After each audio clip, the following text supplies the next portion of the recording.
What's up, guys? John from Bennett's Customs. We're back on another episode. Thank you also for those who chimed in earlier in the week. We did our kind of little first of our Q&A live feeds that we did. And it was just great to kind of connect with quite a few of you guys and answer a few questions that were there. Doing like a best question gets a T. Carl Reed, I believe his name is. He asked quite a few really good questions, but one in particular just about sandcasting and stuff like that. And it just happened to be spot on as Ben and I were talking about it previous to going live about how much I really want to get into doing more sandcasting and really learn it. Yeah, shout out for Carl asking the question, and we'll definitely get in contact with you and get your address and send you a t-shirt as well. We're working on the body of the Roadster. You've seen in kind of previous videos, we've already started quite a bit of the rust repair, extensive door repair. This side what did we do on this side? Oh, maybe this was this is another door that we tried to match the patina. But there is a fair amount of rust that I would like to try and get to. That rear quarter has a lot on the back bottom of it.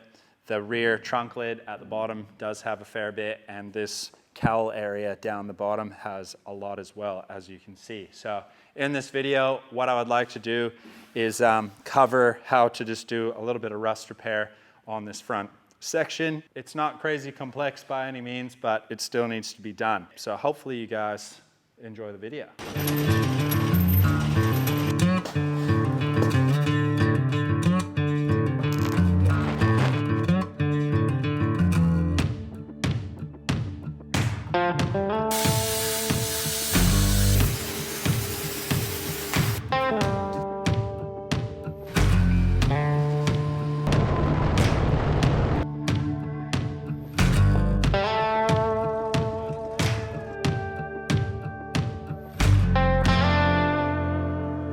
Right, so there's quite a few options on how to do these style rust repairs.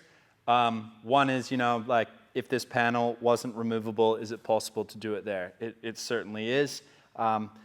Again, when you're doing a panel that you can't really access the back of it, if you wanted to hammer and dolly it out, the MIG would also be like a really good choice in this kind of setup, where you could just do low tax, make sure you got your little your cooling device there just to be able to kind of keep it cool so it's not going to destroy it, and you just take your time and you'd be able to do it. With this one, I could almost do that, but there's a little bit of an area where it's starting to really creep into this seam. And this is kind of a real notorious spot for these bodies where they rust, because inside where the subrail is, moisture, dirt, everything sort of kind of sits right here.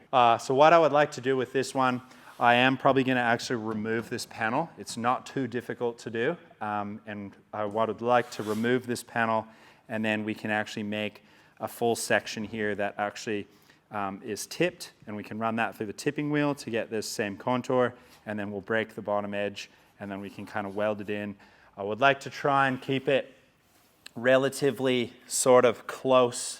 I don't want to take too much material out. You guys have seen I'm trying to preserve sort of what's there, but when it comes to this, especially in Australia for licensing purposes, that's an immediate no. So it does need to be done. We'll have to heat up a few of those bolts that obviously have not been removed ever since 1929. So it'll be a little bit of work to get it out, but once we do have that piece off, then we can kind of get into the nitty-gritty of rust repair, which is my favorite job to do on these cars.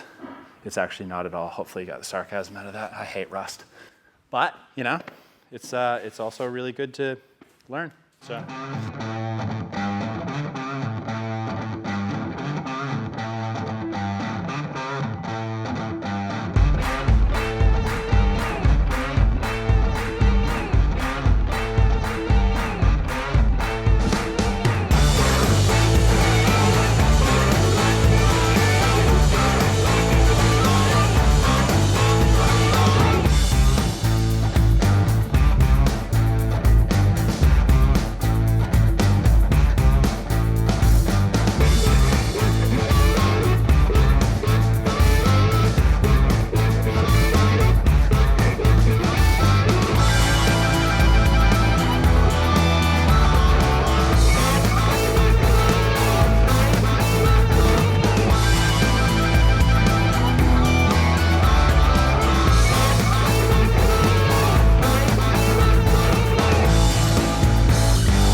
All right, so inside here, the kind of cowl side themselves just sort of bolt in.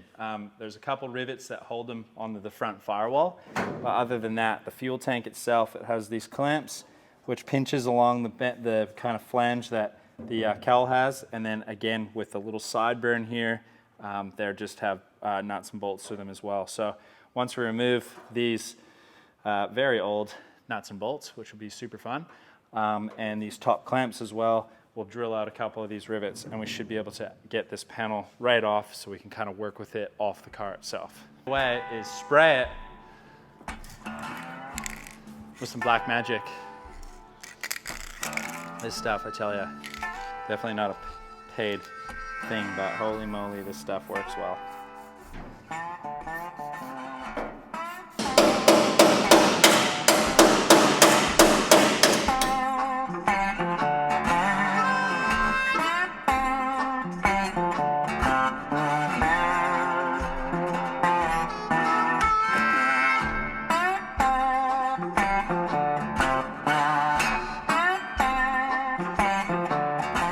All right, so we've got the panel basically ready to go. There's this one spot weld I forgot that they had on the inside of these things, and they're a bit of a pain in the butt to get to. But if Ben jumps underneath, you may be able to see it. There's a little piece here that kind of attaches the sort of side berm side of the cowl to the subframe, and right here is sort of a hot rivet that's been put in here. It's super tricky to get a little drill in here to drill it out.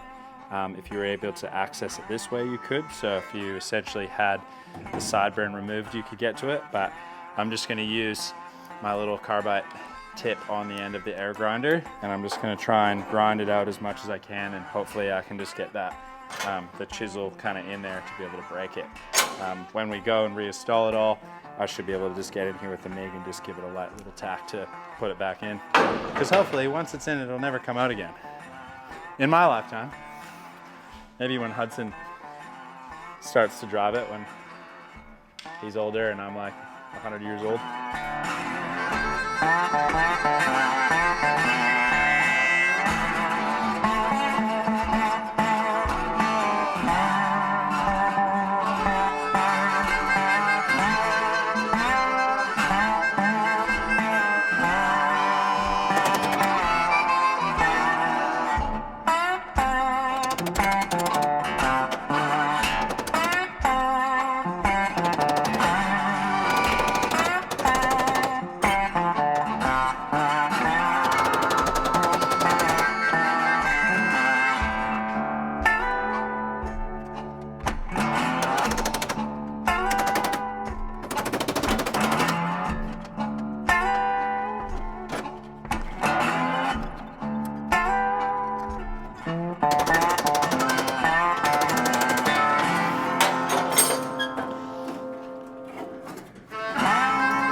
Shiza. What a pain in the ass. All right. So there you have it. It's warm today. So there's our panel that we removed. It had a couple more spot welds than I remember them having. And that one right in the corner, which is this guy here. But it also looked like, I don't know, for some reason there may have been another one right where this little panel kind of meets the subframe section. It was a bit of a bugger to get out of there, but we managed to get it out. So now that this piece is out, we can kind of do the rust repair just on this bottom section. Cleaned it all up. Now we can access the back side of it, which is a bonus. And then we can kind of come in here. I'm going to wire wheel and rust treat all this, clean all the edges up, make sure it's all clean. And I may even put another piece of the sort of the old vinyl or whatever they used to put as the pieces kind of that separated the panels. But other than that, we got a nice piece. And what I'll do is I'll kind of make a template of this one, and then I'm going to reference it to the other side so they should be the same. And then we can kind of get an idea of exactly where we need to start making that tip, because obviously we can't just put that in the brake because of the curve, so we're going to have to use the tipping die in the bead roller. And we can just kind of do multiple passes until we can fold that right over. But hopefully we got a really nice piece to use as a template. I could just fabricate a whole new one, but like I had mentioned, I like to keep kind of what's here, you know, and so if we just even wanted to do kind of a lower section straight across, or we can kind of dip it around to try and, you know, keep as much of that patina as possible. So let's, yeah, we'll get it over to the table. I might just wire wheel this now prior to doing the rust repair, so that I can put our Galmet rust converter in there and then let it harden and fully dry for 24 hours prior to putting this panel back in. So I will do that now.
All right, so we got the panel.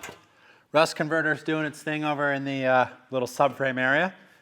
So now basically what we need to do is try and get a layout, either a paper template of what we have, something we can transfer onto a piece of steel, and then we can start to repair this area. Now, removing it, obviously, there was a bit of damage down here previously, and then just from getting that chisel in, it kind of distorts it just a little. So I'm just kind of going around, just smoothing this out a little bit, getting that area ready, and then I will clean as much of this out with the wire wheel as possible so we can rust treat this prior to sticking it in as well. Other than that, then we just have to bend our flange, and we can drill 3 holes in the bottom of it, which then we'll be able to either rivet or spot weld it into place. So yeah, it should come together pretty easily, which will be really nice.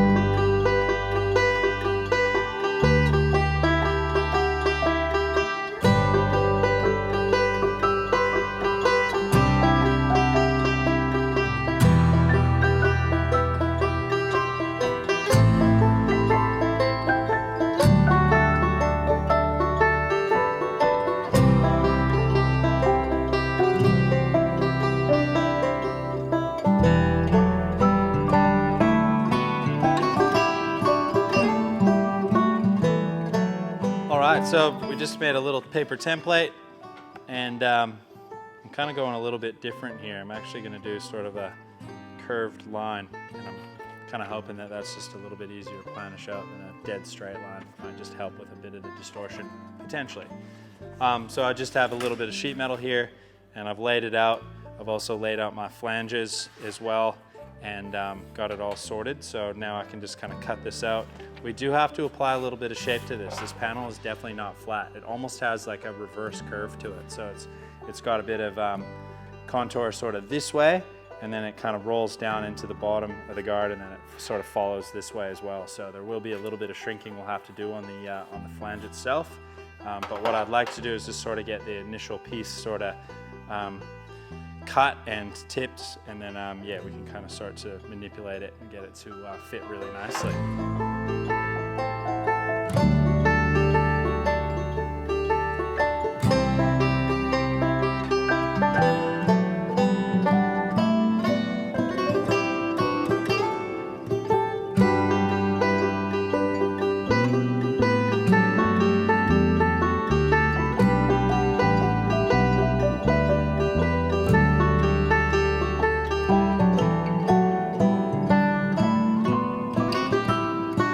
I just have that 36 lower radius on the English wheel, and I'm just trying to put a slight bit of contour in it sort of both ways, just to try and get this shape here. And then once I do so, I can kind of trim it afterwards, but you can kind of see that it does have quite a bit of shape to it. So I want to see if I can just get a little bit into it. It'll be kind of easy to manipulate once it's in there, and it's pretty light as well. I'm definitely not trying to go aggressive by any means, just trying to get a little bit in there. So just with a little bit of light wheeling, you can already see it's really starting to take a bit of shape. And we kind of do want it to go both ways, which is really good. So it is still a three-dimensional shape. At the same time, just kind of been able to sort of form it.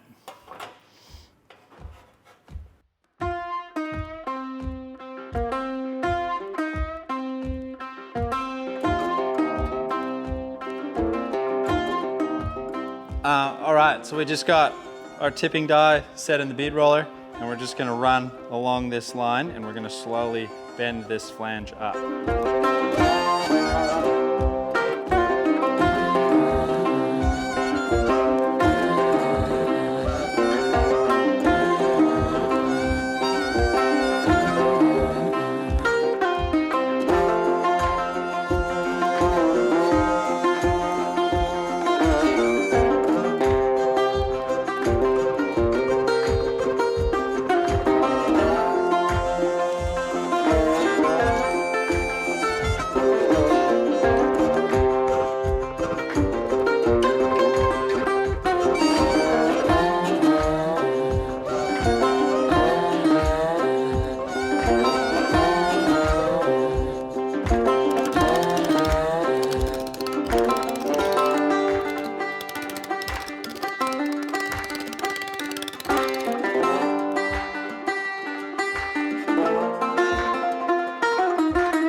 We got the panel fitted back into place, and I just kind of wanted to hold it there just so I could kind of get a rough idea where this is going to go. So what I want to do is actually scribe this out, and then I'm going to kind of hold it up. One thing too though is whenever you're trying to put two pieces, like two panels together that has a 90-degree break or a flange, that break is sitting, you know, sort of over top of it. So you're losing that 1 mil almost of material, so that needs to kind of come in and sit flush. So it's just kind of a bit of something to keep in mind as you're trying to really make your template fit really well. So I think what I'll do is I'll just scribe this out, we'll trim it, we'll kind of put it in there, but I have a feeling we might have to just work it a little bit. It's sitting a little bit low right here, but at the back it's actually like flush against the bottom of the sub rail. So if I can just tap it up a little bit, I'll try that. Otherwise, it should be a good fit once it's in there.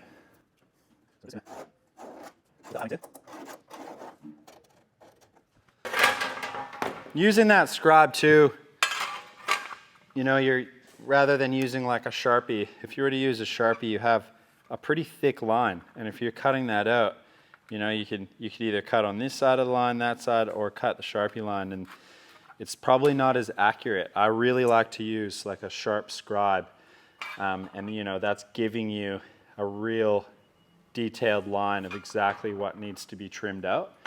So for me personally, I really like to use that, and what I'll do is I'll kind of cut up close to it on your, what would you call it, your edge that you're going to remove, and then you can kind of slowly come up onto it with a grinder or a file or however you want to do it, even a set of snips as well. So just makes it a little bit easier to try and get the fitment really, really tight. Because when you are TIG welding or MIG welding as well, like fitment is key. If you have, like if you can spend the most amount of time through your panel getting that fitment perfect, then it just means there's less heat going into it, less filler rod to have to fill kind of that gap, which means your planishing and your sanding afterwards is going to be a lot easier. Sometimes you can even almost like fuse a panel if it's perfect. Like you don't even almost need to put filler rod into it. 99% prep work, 1% welding. Same in paint, 99% body work, 1% paint. It's just all that prep work really pays off.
All right, so we got our little piece basically ready to be fully welded. So I've just done multiple tacks along here, and then I just ran them through the hammer and dolly and the little planishing hammer to smooth them out.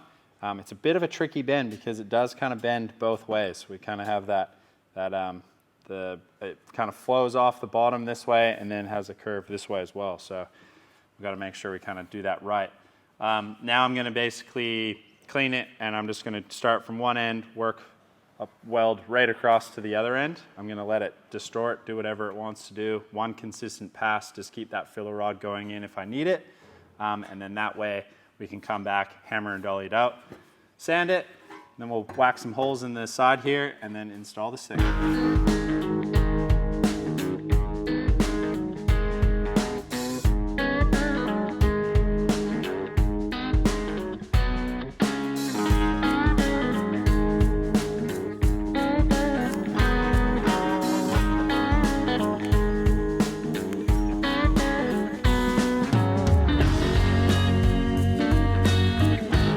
All right, so we got our full pass done.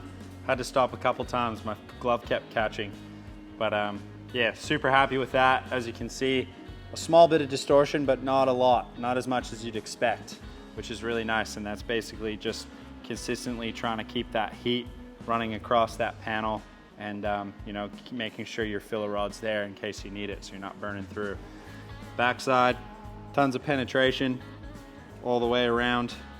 And what I need to do now is just hammer and dolly this out. There's a little bit of a low spot right here. Basically, it's kind of pulled it in from probably this corner. So this is kind of gone like that, and it's kind of made a bit of a low spot here. But once we start hammer and dollying this back out, and smoothing this out, this should kind of come back. So nothing's obviously, you know, we haven't stretched any of the metal yet. So as long as we can kind of planish this area out, the metal that is low at the moment should come back.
All right, so I'm pretty happy with the way that's turned out. I was able to sort of exactly measure out where the original rivets were on the other side and sort of shape it, you know, sort of basically trying to make it look like it was the original piece. We were able to just sort of radius, follow that kind of contour straight through here as well, and we drilled our 2 holes for the mounting where it comes into this sideburn and fixes to this plate here on the subframe. But yeah, definitely, you know, a simple rust repair section piece, whatever you want to call it, but still obviously had a little bit of contour and had that kind of reverse curve. So, you know, it had that curve this way and that way. So it was a little bit of a challenge to kind of hammer and dolly it out in certain little areas just to make it, you know, kind of really flow with the rest of the panel. But I really like the way it turned out. I probably didn't explain enough about using that shrinking disc, but it works so well. You just have to kind of be there with that rag, use maybe a Sharpie if you want for that lubrication, as Ray Shalene has kind of mentioned in a lot of his videos, but it definitely works. And I could have spent a lot more time hammer and dollying the weld out and making this basically a seamless panel.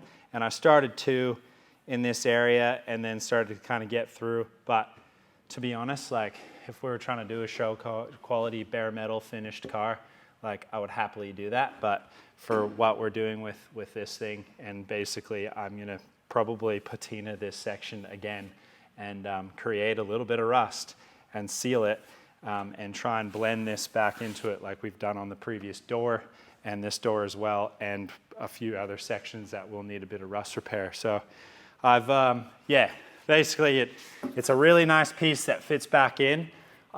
Reason being why you haven't seen me rivet it back in is because I'm actually thinking about doing the other side as well. The other side isn't that bad, and I could kind of get away with the way I'm building this car. It doesn't really need to be done. But I'm just kind of thinking into the future, if this ever goes through a different transformation where I do want to paint it, I wouldn't mind tackling the rust repair now while it's at this stage. So I wouldn't mind pulling that panel off. There's quite a big dent in it as well that I could fix. And once I get that off, I may even do the tank as well, pull this off, and do the old trick with a bit of blue metal inside of it and attach it to the cement mixer and let it mix around for a little while and make sure it gets really cleaned out, and then put a full tank, fuel tank sealer kit through it in order to make sure we get no contaminants or any debris in our fuel going to the new motor. So there is a filter that's in there, and it actually looks really, really clean, but because this thing has been sitting for so long, you just never know. Saying that though, you can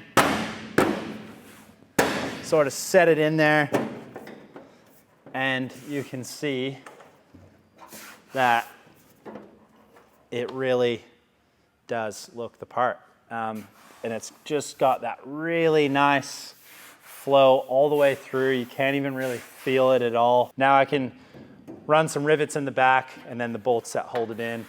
And yeah, it's just one of those little jobs that needed to be done in order to get it that much closer to getting it on the road. So I'm super pleased with the way that panel came out.